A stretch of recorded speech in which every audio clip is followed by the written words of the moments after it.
Good morning, everyone. Welcome this Tuesday, the last Tuesday in September of 2020, to Arnie's Fantasy World of Sports. And we've got a lot of things to go over today. Well, welcome, everybody. It's going to be a great Tuesday. Baseball playoffs are now upon us.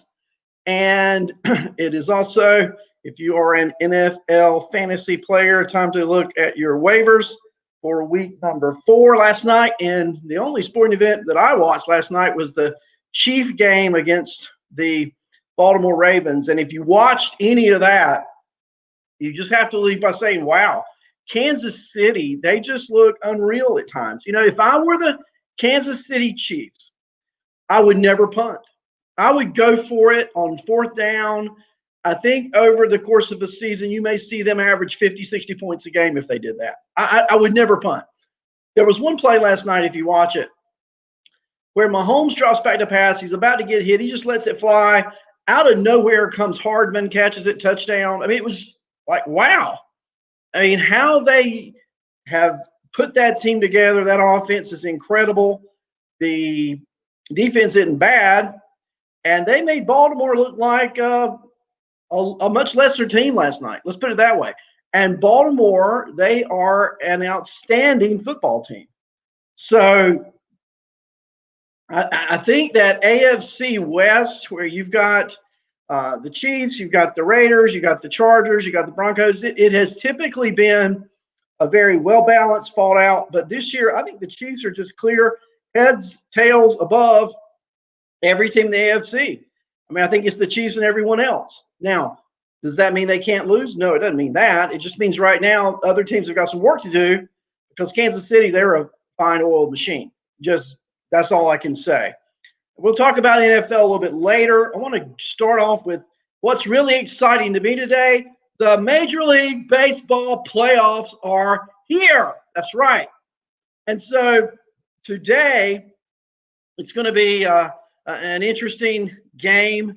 All of the games are going to be interesting, but we're going to talk about each one of these just for a few minutes. We start off today, game 1. I just got a text. Lenny, I am on. Yes, I am definitely on. The Astros and Twins. First pitch, 2:08 p.m. Eastern Time. And we're going to see Zach Greinke going for the Astros at Target Field in Minneapolis, Minnesota, against Kenta Maeda for the Twins. Now,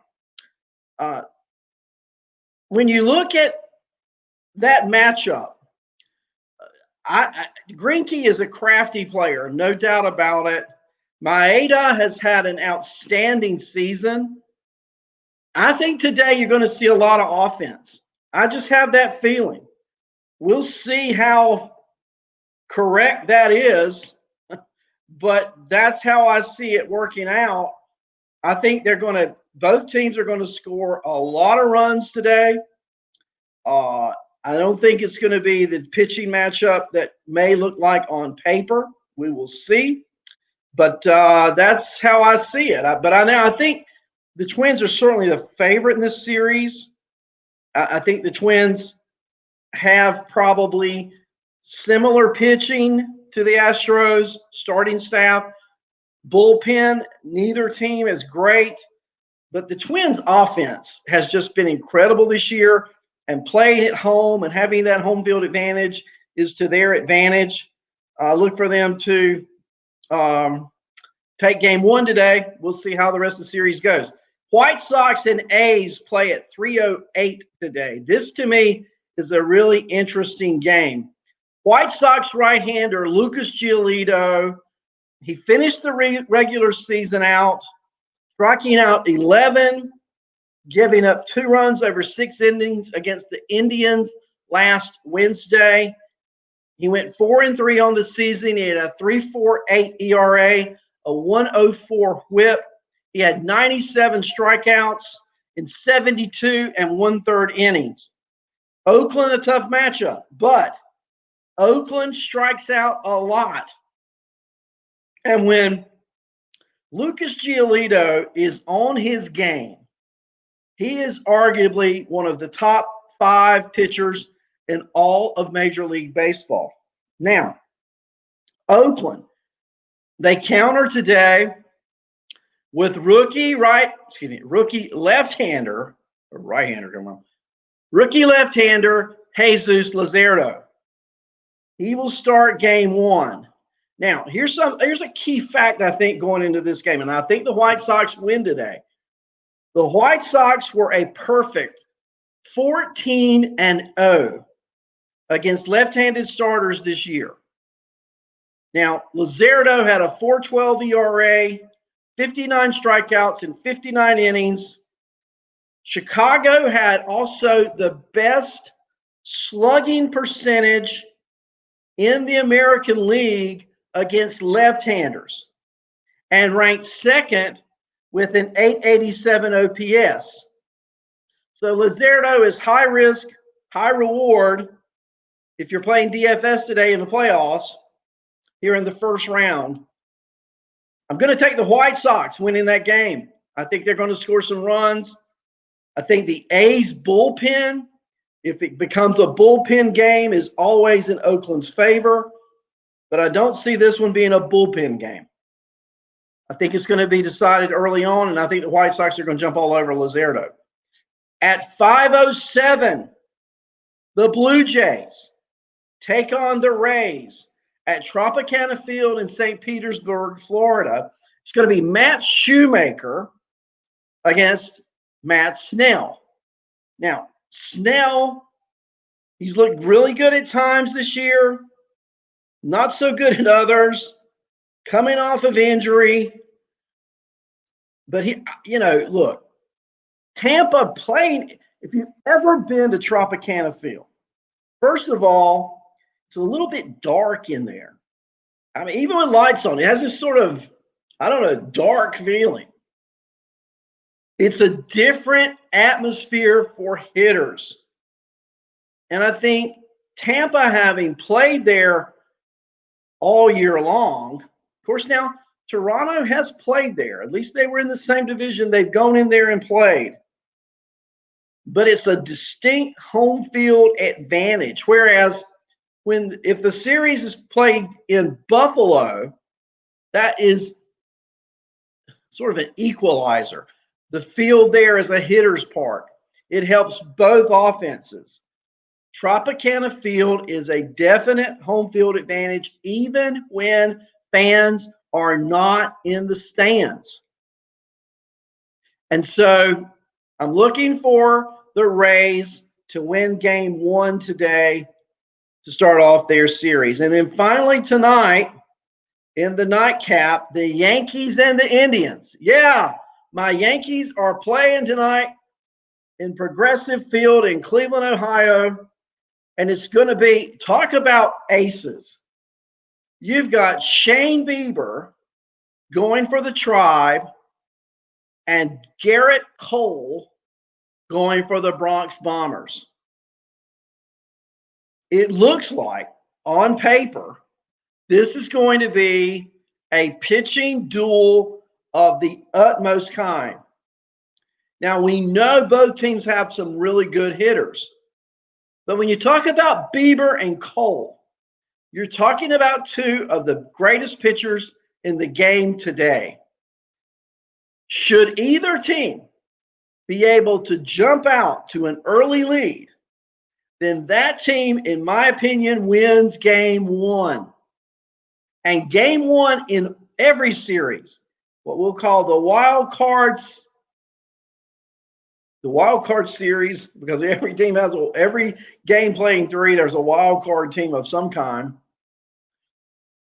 The first game to me is the most important, because then at that point, you just have to win one more. You just have to win one more game. So who do you pick, Cole or Bieber? Cole has not had the great inaugural season that we Yankee fans would like. Bieber has been outstanding. Outstanding. Now, left field is a home run producer in Cleveland. Left field. So the right-handed bats, I know they're facing right-handed starters, but pulling the ball, getting the ball with some launch angle to left field is key. Both teams have the ability to do that. But I think the Yankees have a few more of those who can do that. It's going to be a great game. I'm not even picking this one. The pitching is so good, I think it could totally dominate. I think you could see 30 strikeouts in this game. Really, counting both sides, 30 strikeouts. And if you have 30 strikeouts out of 54 outs, it's going to be a key hit or a key defensive play. Something like that is going to turn the tide in this game tonight. When it gets into the bullpen, if it becomes a bullpen game, both bullpens are pretty good. Frankly, the Yankees have been a disappointment. If they weren't, they wouldn't be playing away from Yankee Stadium. Cleveland playing in that second seed. I think home field is an advantage. So if I had to go one way or the other, I'd have to go with the Cleveland. But it's going to be a great game. So I'm taking the home team in every game but the White Sox. I think the White Sox win in Oakland today.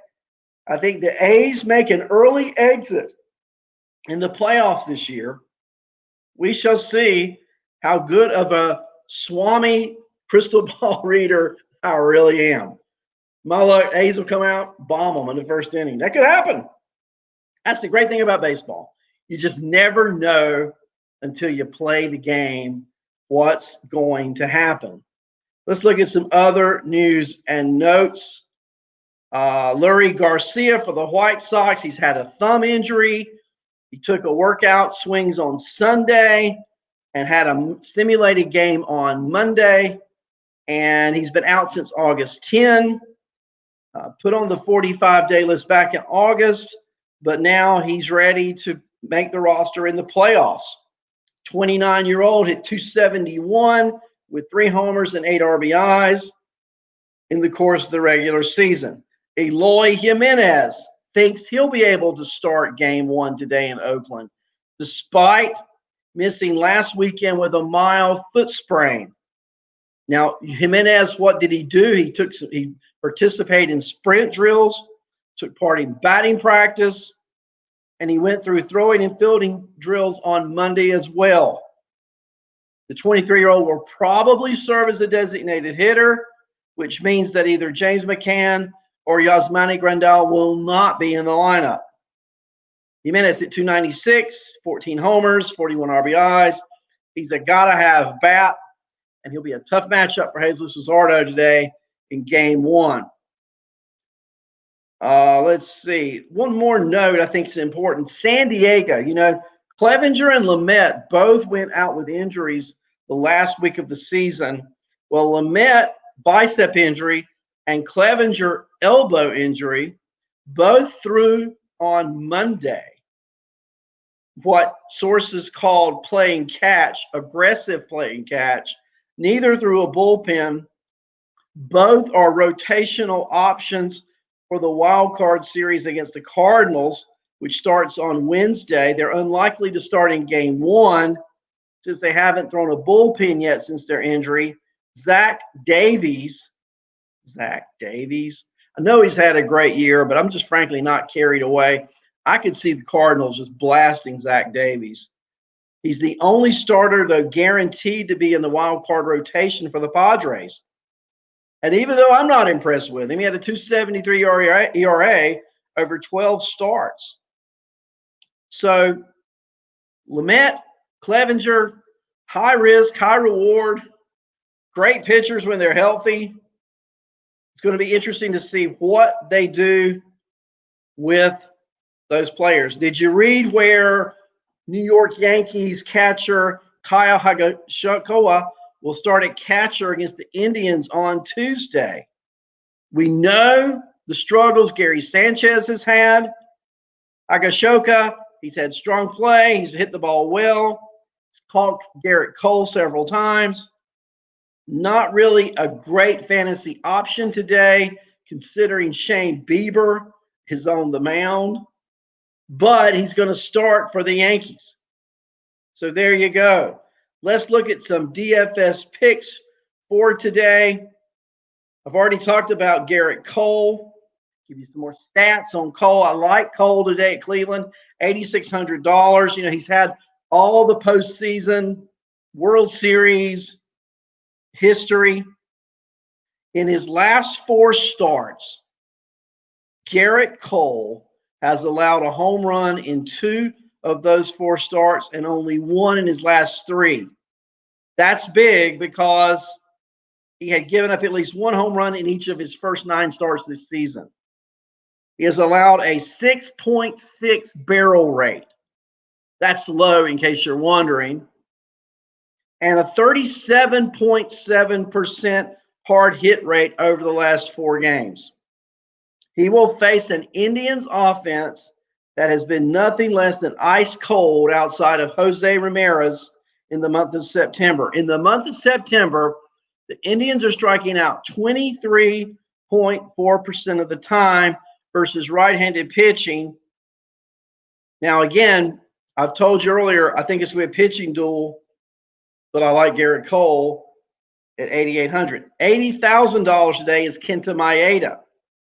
He's thrown at least 6 innings in 8 of his last 11 starts, allowing no more than 3 runs in any of his 11 starts. He finished the season with a 2.70 ERA, and he had a 32.3% K rate, and listen to a 4% walk rate. 4%. Wow. Takes on the Astros. They don't strike out a lot, only 18% of the time, but they also only hit 253 in the month of September. So looking at Maeda and the lack of potency in those Astros bats, his ability to limit weak contact with only a 7% barrel rate, 24% hard hit rate, I think Maeda is a great play tonight. Let's look at some infielders. How about Sean Murphy, catcher for the Oakland Athletics against Giolito, $3,600. Catching position is always a little chancy with me. But Murphy's hit safely in 10 of his last 16 games. He had a 277 average in September. He's barreling the ball 17.6% of the time and has a 41% hard hit rate. First base, Vladdy Guerrero Jr., $4,200. That's right. Go get you some Vladdy. He finished strong over his last 14 games, kind of a Jekyll and Hyde season up till then. But in his last 14 games, he hit 9 of 14 of those, a 333 average. Vladdy had extra base hits, 8 of those in those 9 games, and a very impressive 5.7% strikeout rate. Wow. On the season, Snell has allowed 1.7 home runs over 9 innings to right-handed hitters. The Jays have some powerful right-handed bats. And I think it all starts with Vladdy. Second base, how about Brandon Lowe for Toronto? You know, I've listened to other shows, and it's interesting how Brandon Lowe keeps showing up in Andrea Lamont shows because he's really good. Well, I think he's a great pick at second base today in DFS against Matt Schumacher. Talk about a season. He hit 321 over his last 16 games, 4 home runs, 3 stolen bases. In other words, he does a little bit of everything.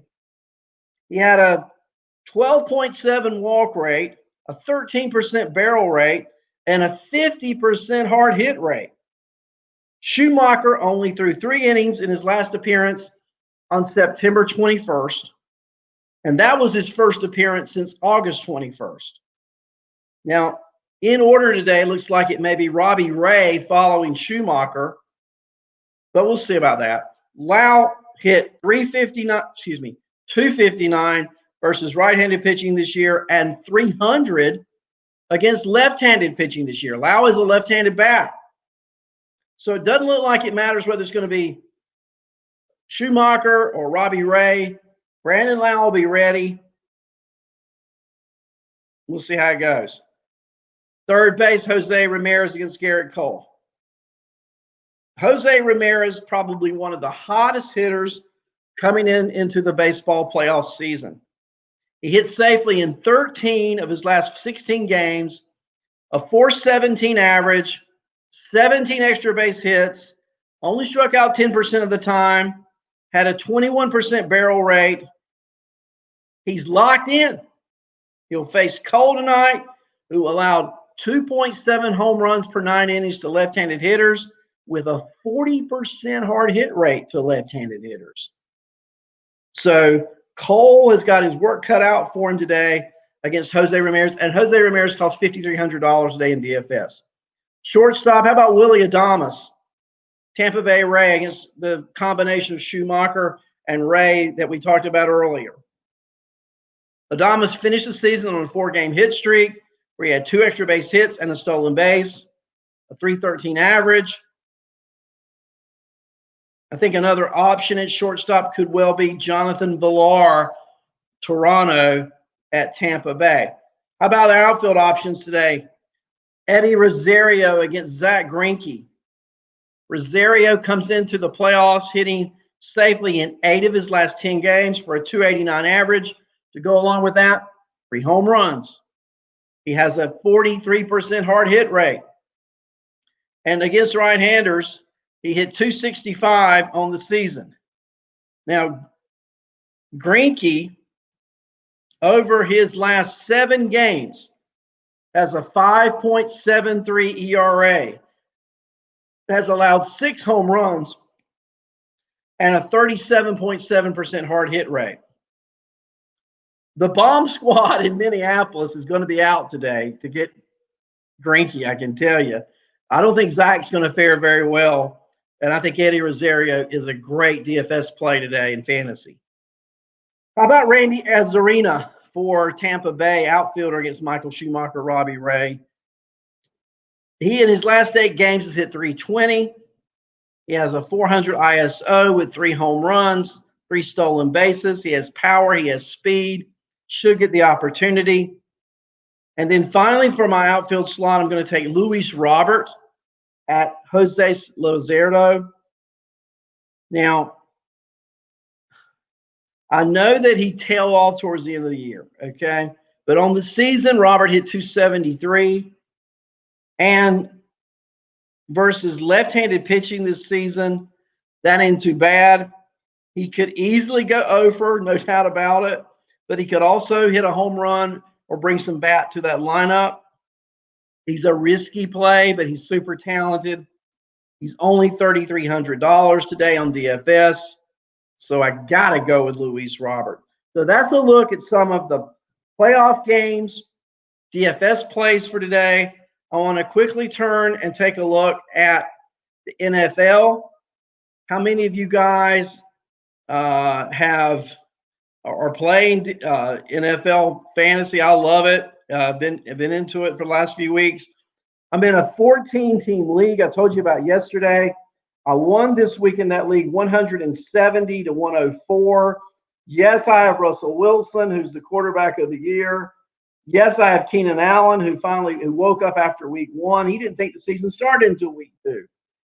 James Conner's on my roster. Ezekiel Elliott. Here's a big question. If you're a fantasy player and you're a Greg Kittle owner, what's the status with Kittle? The word is, reading articles out of San Francisco, he was in a lot of pain last week.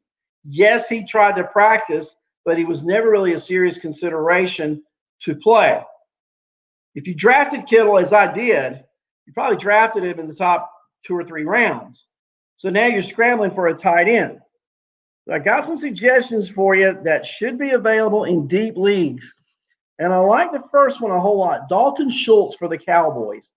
This week, the Cowboys play the Cleveland Browns, who have the worst pass defense against tight ends. Hear that? Also, the Cowboys throw the ball a lot. Now, there's some question I've talked to some experts who believe that Ezekiel Elliott will be more involved in the passing game and in the running game this week against Cleveland versus the involvement last week against Seattle. The more involved Zeke is, the less involved maybe Schultz might be.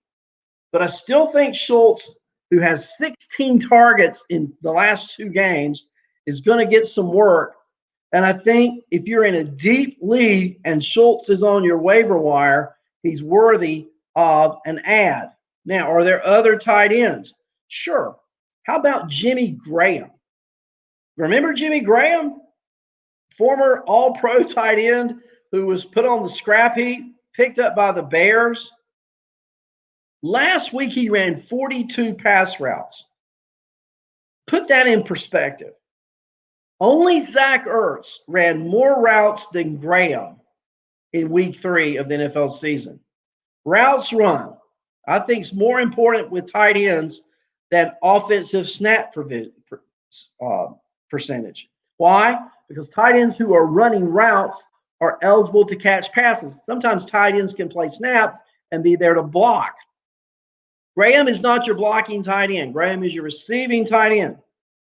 And to have 42 routes in week 3, he trailed only Zach Ertz of Philadelphia. Now, not every Bears game will have a game script that forces up-tempo, pass-heavy attack.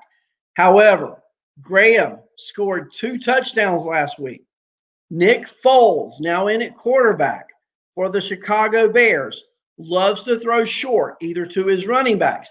Tariq Cohen out for the season. He's on the IR, season-ending injury. Now that puts more focus and more opportunity for Jimmy Graham to be thrown to by Nick Foles. Jimmy Graham and Schultz, to me, are your top 2 tight end ads this week if you're picking up a tight end on a waiver wire. Now, there are other players. Did you catch Mecole Hardman last night? 4 catches, 81 yards, a touchdown. Hardman seems to be emerging on this Kansas City offense. And frankly, I love anybody on the Kansas City offense. Another player that's a deep ad. These are all deep ads, okay? Brian Hill for the Atlanta Falcons. Last week, Hill handled 9 carries for 58 yards, had a touchdown, also caught a pass for 22 yards. So he netted 80 yards and basically matched Todd Gurley's stat line while seeing 5 fewer touches. I don't know if you saw his 35-yard touchdown run, but it was explosive. He showed great vision. Now, will Gurley hit the pine? No. But performances like this from Brian Hill will give him more opportunity going forward. And we know that Todd Gurley has had a history in the past of injuries. Brian Hill doesn't have a bye week until week 10. To me, he's worthy of an ad. Go get him if you have bench room for that. And let's see how things work out. Now, I don't know if you heard the news out of Seattle, but out of Seattle, Chris Carson may be out this week. If you have the opportunity to go and add Carlos Hyde, you may want to do that. But another sneaky pick in Seattle, and I think he'll be the 3rd down back. Carlos Hyde, if he starts, is not a 3rd down back. But Travis Homer is. Travis Homer, I think, comes in on 3rd down, maybe play some other downs too. Here's a real wild card of a pick. I think Travis Homer may be a better 1-week ad at running back for Seattle than might be Carlos Hyde. So let's keep our eye on these potential ads. One more player that may be available in your league, I don't know. Did you watch any of the Minnesota game this week? Okay, if you didn't, they've got a wide receiver who really had a breakout game this week, rookie wide receiver Justin Jefferson. Jefferson caught 7 balls for 175 yards and a touchdown. He's a first-round rookie, had really not done a whole lot up until this past week. It'll be interesting to see how Minnesota employs him going forward. So there's the 30-minute take on fantasy sports for today. Great to be with you. Thank you guys in the chat room. Thank you guys online. Thank you for watching either live with me or later in the day. And give me some feedback on Facebook. I love your questions. I'll be back again on Thursday morning. And until then, everybody have a great day. Enjoy the playoff season. It's here. It's now. It's here to enjoy it. We'll be talking to you again Thursday here on Lenny Melnick Fantasy Sports and Arnie's Fantasy World.